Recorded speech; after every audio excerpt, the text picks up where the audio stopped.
ವಿಶ್ವಾಸದಿಂದ ನೀವೆಲ್ಲ ಕಾಣ್ತಾ ಇದ್ರಿ. ನಿಜವಾಗಿ ಕೂಡ ಇವತ್ತು ಬೆಳಗಿನ ಹಿಡಿದು ಸಾಯಂಕಾಲದೊಳಗೆ ಕಾರ್ಯಕ್ರಮ ಕೂಡ ತಾವೆಲ್ಲ ಒಳ್ಳೆ ಒಳ್ಳೆ ಕಾರ್ಯಕ್ರಮ ಮಾಡಿರಿ.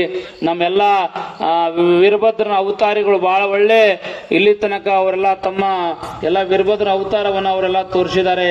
ವೀರಭದ್ರಪ್ಪ ಅಂತಂದ್ರೆ ವೀರಶೈವ ಧರ್ಮದ ಸ್ಥಾಪಕವಾಗಿರುವಂತ ಜಗದ್ಗುರು ರೇಣುಕರ ಕರಕಲ ಸಂಜಾತರು. ವೀರಭದ್ರ ಅಂದ್ರೆ ಶಿವನ ಮಗ. ವೀರಭದ್ರ ಸಾಮಾನ್ಯ ಅಲ್ಲ. ಇವತ್ತಿನ ದಿವಸ ವೀರಭದ್ರ ಹ್ಯಾಂಗ್ ಹುಟ್ಟಿದಾನೆ ಅಂತಂದ್ರೆ ಭಗವಂತನ ಜಡೆಯಿಂದ ಹುಟ್ಟಿ ಯಾರು ಹುಟ್ಟ್ಯಾರಪ್ಪ ಅಂದ್ರೆ ವೀರಭದ್ರ ಸ್ವಾಮಿ ಹುಟ್ಟ್ಯಾನ. ನಿಜವಾಗಿ ಕೂಡ ವೀರಭದ್ರ ಅವತಾರ ಬಹಳ ದೊಡ್ಡ ಅವತಾರ ಅಂತ ಹೇಳ್ತಾರೆ. ಪ್ರತಿ ವರ್ಷ ಕೂಡ ಹಿಂಗೆಲ್ಲ ನಮ್ಮೆಲ್ಲ ಇಂಥ ಒಂದು ಕಾರ್ಯಕ್ರಮ ಮಾಡುವ ಮುಖಾಂತರವಾಗಿ ಈ ಜನರಿಗೆ ಒಳ್ಳೆ ಸಂದೇಶ ಕೊಡುವಂತ ಕೆಲಸವನ್ನ ನಮ್ಮ ಕಮಿಟಿಯವರು ನಿಜವಾಗಿ ಕೂಡ ಮಾಡಿದ್ರು. ನಮಗೆಲ್ಲ ಬಹಳಷ್ಟು ಖುಷಿಯಾಗಿದೆ. ನೆನಪಿಟ್ಟುಕೊಡ್ರಿ, ಒಂದು ಮಾತನ್ನು ಹೇಳಕ್ ಇಷ್ಟಪಡ್ತಾರೆ. ಏನಪ್ಪಾ ಅಂತಂದ್ರೆ ಲಾಸ್ಟ್ ಕೊನೆಯದಾಗಿ ಒಂದು ಮಾತನ್ನು ಹೇಳಕ್ ಇಷ್ಟಪಡ್ತಾ ಇದೀನಿ. ಏನಪ್ಪಾ ಅಂತಂದ್ರೆ ನೀವು ಮಾಡುವಂತ ಕಾರ್ಯ ಇದೇ ರೀತಿಯೊಳಗ ಒಳ್ಳೇದಾಗ್ಲಿ, ಇದೇ ದಾರಿಯೊಳಗೆ ನೀವು ಹೋಗುವಂತ ವಿಚಾರ ಮಾಡ್ರಿ. ಇನ್ನೊಬ್ಬರಿಗೆ ತೊಂದರೆ ಕೊಡುವಂತ ವಿಚಾರ ಯಾರು ಮಾಡಕ್ ಹೋಗ್ಬೇಡ್ರಿ. ನಿಮ್ ಹೊಲದ ಮಗ್ಗಲ್ದವ್ರ ಜೊತೆ ಜಗಳಿದ್ರ ಒಂದು ಗೀಣ ಅಥವಾ ಒಂದು ಮಾರ್ ಸಲುವಾಗಿ ಜಗಳಾಡಕ್ ಹೋಗ್ಬೇಡ್ರಿ. ಎಲ್ಲಾ ನಿಮ್ಮ ತಂದೆ ತಾಯಿ ಬಿಟ್ಟೇ ಹೋಗ್ಯಾರ. ನಿಮ್ಮ ಅಜ್ಜಿ ಇಲ್ಲೇ ಬಿಟ್ಟು ಹೋಗ್ಯಾರ. ಹೊಲ ಯಾರು ಹೋಗಕ್ರ ಒಯ್ದಾರನು? ಯಾರು ಒಯ್ದಿಲ್ಲ. ಒಂದು ಗೀಣ ಸಲುವಾಗಿ ಜಗಳಾಡಕ್ ಹೋಗ್ಬೇಡ್ರಿ. ಒಂದು ಮಾರ್ ಸಲುವಾಗಿ ಜಗಳಾಡಕ್ ಹೋಗ್ಬೇಡ್ರಿ. ಮನಿ ಮಕ್ಕಳದವ್ರ ಜೊತೆ ಒಳ್ಳೆ ವಿಚಾರ ಇಟ್ಕೊಳ್ರಿ, ಒಳ್ಳೆ ಆಚರಣೆ ಇಟ್ಕೊಳ್ರಿ. ಯಾರ ಜೋಡಿ ಕೂಡ ಜಗಳ ತೆಗೆಯಕ್ ಹೋಗ್ಬೇಡ್ರಿ. ಜಗಳ ಮತ್ತು ದ್ವೇಷ ಮಾಡುವಂತ ಆಯುಷ್ಯ ಭಗವಂತ ನಮ್ಗೆ ಅಟ್ಟು ಕೊಟ್ಟಿಲ್ಲ. ಇದು ಶಾರ್ಟ್ ಅದ, ನೆನಪಿಟ್ಕೊಳ್ರಿ. 100 ವರ್ಷ ಆಯುಷ್ಯ ಕೊಟ್ಟನಂತ ತಿಳ್ಕೊಳ್ರಿ ಭಗವಂತ. ಆದ್ರೆ 100 ವರ್ಷದೊಳಗೆ 50 ವರ್ಷ ನಿದ್ದೆಯೊಳಗೆ ಹೋಗ್ತದ. ರಾತ್ರಿ 50 ವರ್ಷ ತನಕ ರಾತ್ರಿ ಒಳಗೆ ನಮ್ಮ ಜೀವನ ಹೋಗ್ತದ. 100 ವರ್ಷ ಆಯುಷ್ಯ ಕೊಟ್ಟನಂತ ತಿಳ್ಕೊಳ್ರಿ. ಅದ್ರಾಗ 50 ವರ್ಷ ನಿದ್ದೆ ಆಗೋಯ್ತು. 20 ವರ್ಷ ದೊಡ್ಡವರಾಗ ತನಕ ಅಂದ್ರೆ ಒಬ್ಬ ವಯಸ್ಸಿಗೆ ಬರ್ಬೇಕಾದ್ರೆ 20 ವರ್ಷ ಆಯ್ತು. 8 ವರ್ಷ ಉಳಿತೀಗ 30 ವರ್ಷದಾಗ ಏನ್ ಮಾಡೋರಿದ್ರಿ ನೀವು? 30 ವರ್ಷದಾಗ ನೋಡಿ ಲಗ್ನ ಮಾಡ್ಕೋದು. ಲಗ್ನ ಮಾಡ್ಕೋದು ಒಂದಿಷ್ಟು ಉಳಿತು, ಮಕ್ಕಳು ಹಳೆಯದೊಂದಿಷ್ಟು ಆಯ್ತು. ಅದೊಂದು 10 ವರ್ಷ ಇಡ್ರಿ, 20 ವರ್ಷ ಉಳಿತು. ಹೊಲ್ದಾಗ ದುಡಿಯೋದು ಎಲ್ಲ ಮಾಡ್ರಿ, ಎಲ್ಲ ಆಯುಷ್ಯ ಎಲ್ಲಿ ಉಳಿತು? 20 ವರ್ಷ ಸಲುವಾಗಿ ತಮ್ಮ 20 ವರ್ಷ ಸಲುವಾಗಿ ಇರೋದು 20 ವರ್ಷ ಸಲುವಾಗಿ ಇಷ್ಟದ ಜಗಳ ಎದಕ್ಕೆ ಬೇಕು? ನಮಗೆಲ್ಲ ಎದಕ್ಕೆ ಬೇಕು ಜಗಳ? ಇದು ಜಗಳ ಮಾಡಕ್ ಹೋಗ್ಬೇಡ್ರಿ. ಇವತ್ತಿನ ದಿವಸ ಯಾರಾದ್ರೂ ನಿಮ್ಮ ಮನೆ ಮಗಳ ಜೊತೆ ಯಾರು ಮಾತಾಡಂಗಿಲ್ಲ, ನೀವು ಮಾತಾಡಂಗಿಲ್ಲ ಅಂತ ತಿಳ್ಕೊಂಡ್ರ ನೀವೇ ಹೋಗಿ ಮಾತಾಡ್ಸ್ರಿ. ಮುಂದೆ ಪ್ರೀತಿಯಿಂದ ಇಡ್ರಿ.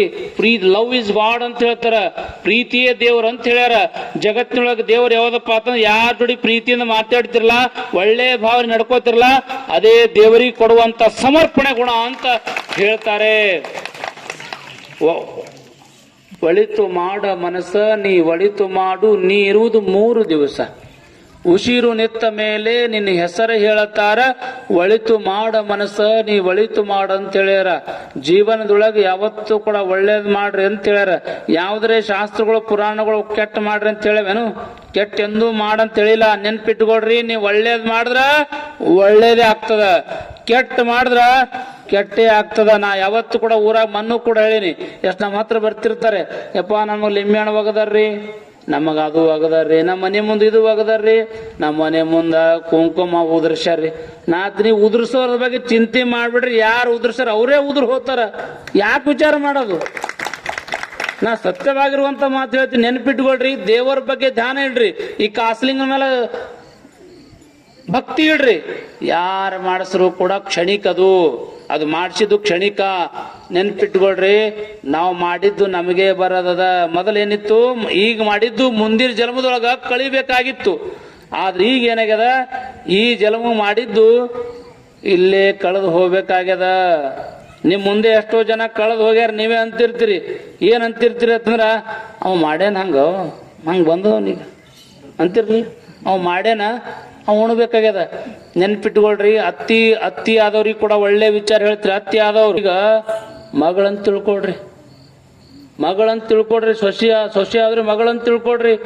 ಮತ್ತ ತಾಯಿ ಅತ್ತಿ ಆದವ್ರಿಗೆ ಸೊಸೆ ಇದ್ದವ್ರು ತಾಯಿ ಅಂತ ತಿಳ್ಕೊಡ್ರಿ. ಯಾಕೆ ಜಗಳ ಬರ್ತಾವ? ಇದಕ್ಕಿಂತ ಜಗತ್ತಿನ ಶಾಸ್ತ್ರಗಳು ಪುರಾಣಗಳು ಎಲ್ಲಿ ಯಾವ್ದು ಹುಡುಕಾಡ್ರೆ ಸಿಗಂಗಿಲ್ಲ. ನಿಜವಾಗಿ ಕೂಡ ನಮ್ಮ ದೇಶದ ಸಂಸ್ಕಾರಗಳು ಸಂಸ್ಕೃತಿ ಯಾರು ಉಳಿದಾವಂದ್ರ ನಮ್ಮ ತಾಯಂದ್ರಿಂದ ಉಳಿದಾವ. ನಾ ಮೊನ್ನೆ ಕೂಡ ಈ ವಿಚಾರವನ್ನ ಹೇಳಿನಿ. ಆದ್ರೂ ಕೂಡ ನಿಮ್ ನೀನೇನು ಊಟ ಮಾಡ್ರಿ ನೆನಪಿರಲಿ. ನಿಮಗೆ ಮೊನ್ನೆ ಏನು ಊಟ ಮಾಡ್ರಿ? ಪಲ್ಯ ನಿಮ್ಗೆ ನೆನಪಿರಲ್ಲ, ನಿಮ್ಗೆ ಇರೋ ಬೇರೆನೇ ಇರ್ತಾವ, ನಿಮಗೆ ಇವು ಇರಂಗಿಲ್ಲ. ನಾ ಹೇಳುವಂಥ ಉದ್ದೇಶ ಏನಪ್ಪ ಅಂತಂದ್ರೆ, ನಾ ಯಾಕೆ ಮತ್ತೊಮ್ಮೆ ಯಾಕೆ ಹೇಳ್ತಾ ಇದ್ದೀನಿ ಅಂತಂದ್ರೆ, ಒಳ್ಳೆ ವಿಚಾರ ಮಾಡ್ರಿ. ನಿಮ್ಮ ತಾಯಂದ್ರಿ ಸಂಸ್ಕಾರ ಕೊಡುವಂತ ಶಕ್ತಿ ಭಗವಂತ ನಿಮಗೆ ಕೊಟ್ಟಾನ. ನೆನ್ಪಿಟ್ಕೊಳ್ರಿ. ನಾನು ಹೇಳಿರ್ಬೇಕು ಮೊನ್ನೆ, ಇನ್ನೊಮ್ಮೆ ನೆನ್ಪು ಮಾಡ್ತೀನಿ.